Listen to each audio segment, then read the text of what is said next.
China is the most populous country in the world and has the world's largest economy. They have 1.4 billion people and 18% of the world's population. By contrast, China has over 4 times more people than we do.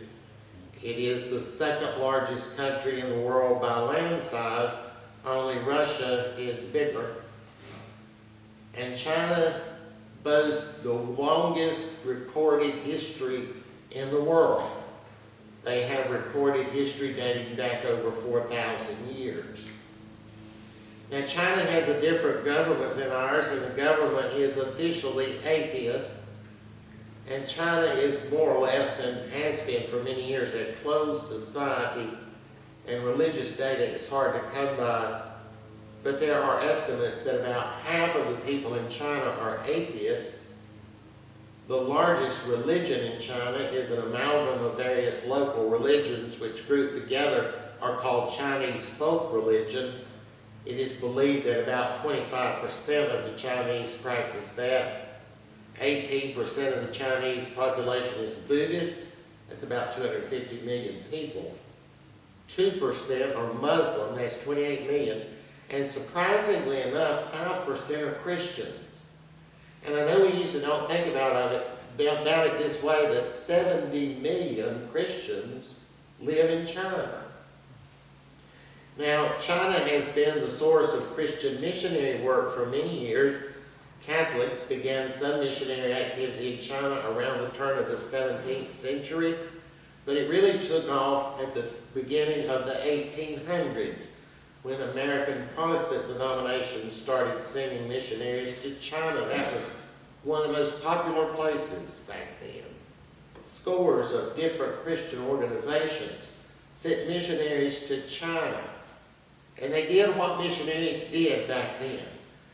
They were not only interested in exporting Christianity, they were interested in exporting Western medicine. And so they built hospitals, medical clinics, and things like that. The American missionary efforts in China continued until the 1940s when communists took over. Now, all of that missionary activity in China in the 1800s and early 1900s is usually what we think about when we think about Christianity in China. However, what a lot of people don't know, and what was not even known anyway until just a few years ago, is that over 1,000 years ago, Christianity used to be a major religion in China.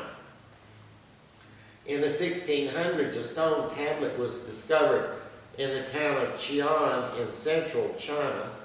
That was a major trading center and the center of imperial power during what was called the Tang Dynasty. Now, dynasty is just a family which rules an area.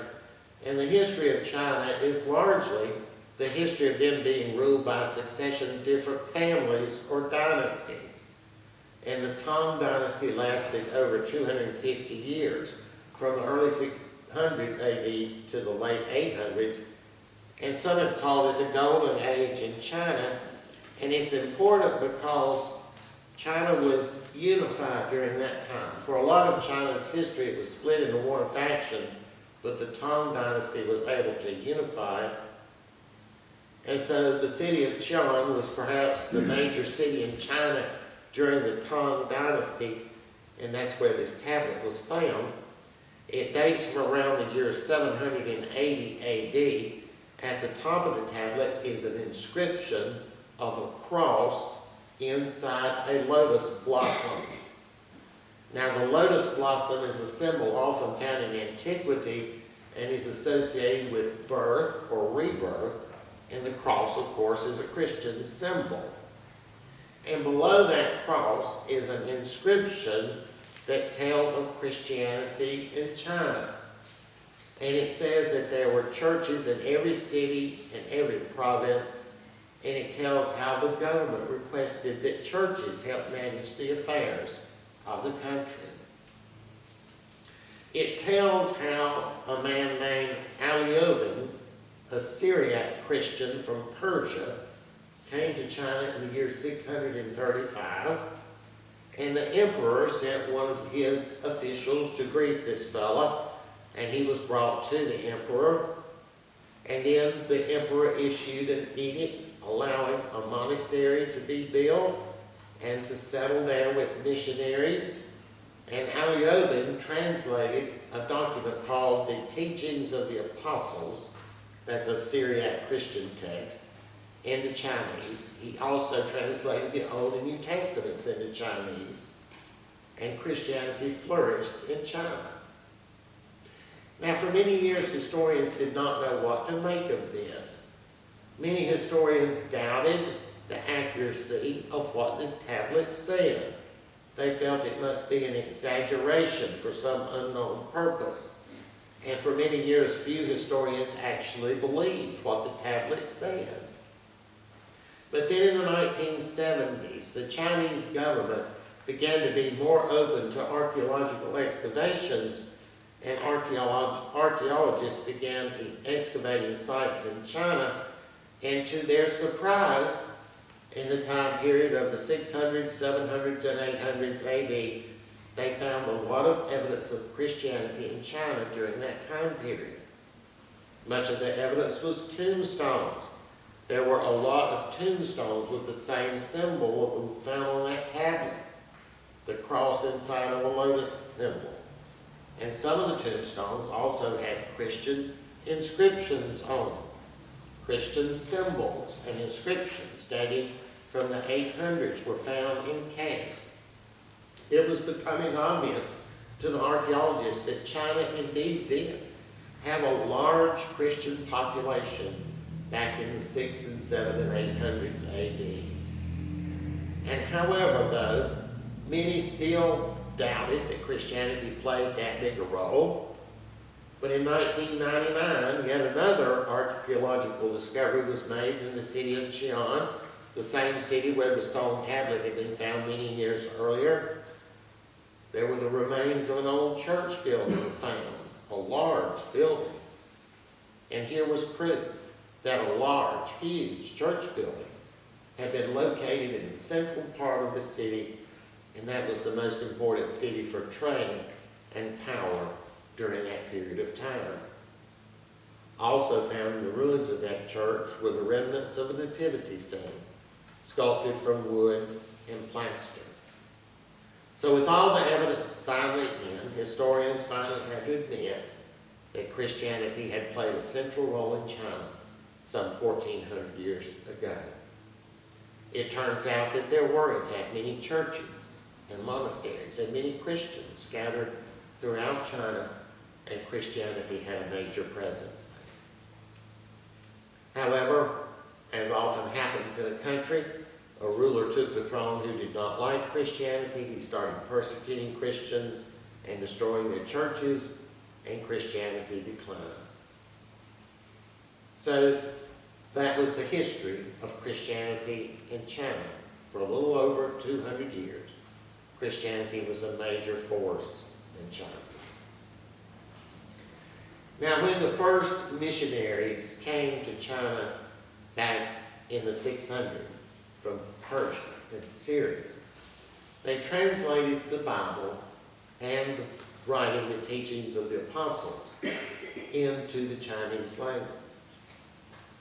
Now, one thing that we don't stop and think about, but is very true, is that we think of the Christian religion in terms that we are familiar with. It is explained to us and we conceive of it in terms we are familiar with. For our gospel reading, we heard Jesus say, "For just as Moses lifted the serpent in the wilderness, so will the Son of Man be lifted up." Now, this reference to Moses lifting up the serpent in the wilderness came from the book of Numbers. The Hebrews, of course, had left Egypt. They were wandering around in the wilderness, and they were always griping. They were always turning their backs on God, and God got tired of it, or so it says, and sent a bunch of snakes in there to bite them. And so everybody was being killed by these snake bites. And so then they go to Moses and they said, "Do something about these snakes." So God told Moses to cast a bronze snake and put it up on a pole and set it up. And if anybody got bit by a snake, if they looked at that one, they'd be cured. So that's the reference to the serpent being lifted up. Now, you see what Jesus was doing. He was putting it in terms that they could relate to. Putting in terms something they knew, something they were familiar with, something they had heard of before. So he was using something familiar to them to explain something to them about himself. So that's what they did when they translated these early Christian writings into Chinese. They tried to take the gist of it and put it into terms that would be familiar to the Chinese people. You see, Chinese culture is, of course, very different than this culture. It is very different from the culture where Christianity originated and developed. So the people were concerned that if they just get a straight translation, the Chinese people would not understand the concepts. It would be meaningless to them. I have known people who married someone from another culture, like from a very different culture, and they had trouble getting along because they did things different. If you just think if you marry somebody from China, their whole outlook and the way they do things is different. It'd be hard to get along with them. So these early Christians in China decided to take what they considered the basic message of Christianity and put it into concepts that could be understood in terms of Chinese thought. And I thought it might be good to listen to some of these. As I read them, I'm going to stop occasionally and point out which Christian belief it references. People are made of that which can be seen and that which cannot be seen. That which can be seen was made by the power of God and consists of the four elements of earth, fire, water, and air. Now, in Chinese thought, traditional Chinese thought, they thought everything was made of earth, water, fire, and air. That was their four basic elements. So see, he's putting it in those terms. He continues. Under heaven there is nothing that has not been created by the one God. It is like building a house. First you seek a house builder, then ask that the house be built. Likewise, when God undertook creation, once he willed it, it was done.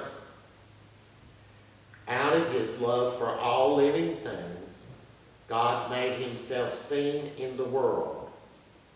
Through his compassion for all creatures, the one God could be clearly seen. Now that is a reference to the Christian belief in what's called revelation. And I don't mean the book of Revelation. But revelation means that God comes and reveals himself to us. That God comes to us in some way and makes himself known. And the most clear example of that is God comes to earth as Jesus and makes himself known. And notice these, out of love for all living things. Well, in our gospel reading today, it says that God came to earth in Jesus because God so loved the world.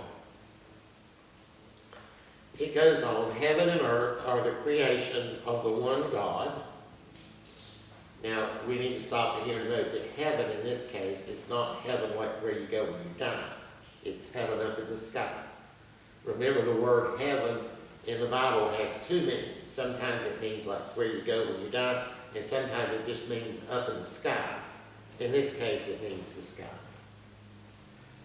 The power and the will of God pass like the wind over everything. God is not a body of flesh, but he is a divine consciousness, completely unseen to human eyes.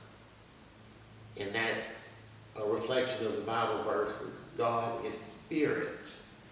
God is not a creature of the world, in other words. The myriad things of existence manifest the one God. Everything under heaven shares his power. And this is a reflection of something found in Psalm 19. The heavens declare the glory of God. The firmament shows his handiwork. It goes on, not everything under heaven can be seen.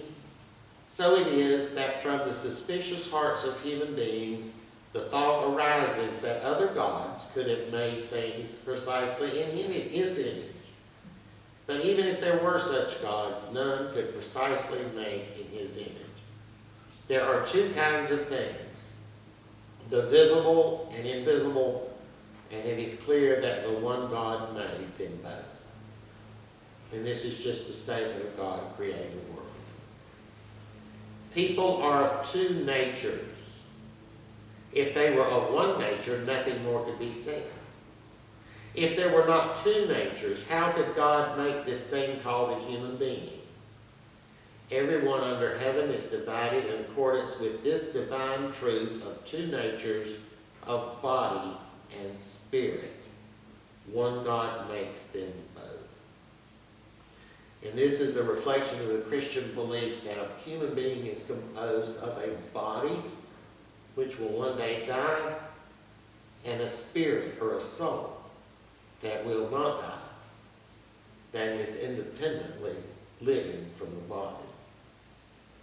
Going further, it says, in finding the one God, we discover that two worlds have been made. In the world of the body, we suffer decline and death. But in the world of the spirit, we are permanent and secure. The spirit, the soul, is immortal. The power of God energizes both body and spirit. And this is a reflection of the writings of Paul, where he says that our body is mortal and it decays and dies, but he says that our resurrected bodies will be immortal and will never decay and die. Heaven does not stand on its own. Heaven stands through the power of the one Spirit, without supporting beams or posts or walls and fences. It is like when an archer shoots an arrow. We see the arrow whiz by, but we do not see the archer. We see no archer, but we know one was there, because the arrow could not have appeared on its own. This is how we can understand that heaven and earth, with the sustaining powers of the one Spirit, neither crumble nor collapse, but endure. We do not see this force, but we know it is there, for it sustains heaven and earth. And this is a reflection of the Christian belief in what's called the natural knowledge of God. And that means that just by the way things are in the world, you can look out and discern that there is God. We can know some things about God just by looking around us. That's the Christian term for the natural knowledge of God. It goes on to say, since heaven does not collapse, we know this supernatural power is something we cannot see. We see the force as one who invisibly sustains heaven and earth and nourishing all living things. This is a reflection of the Christian belief that the understanding of God is beyond us.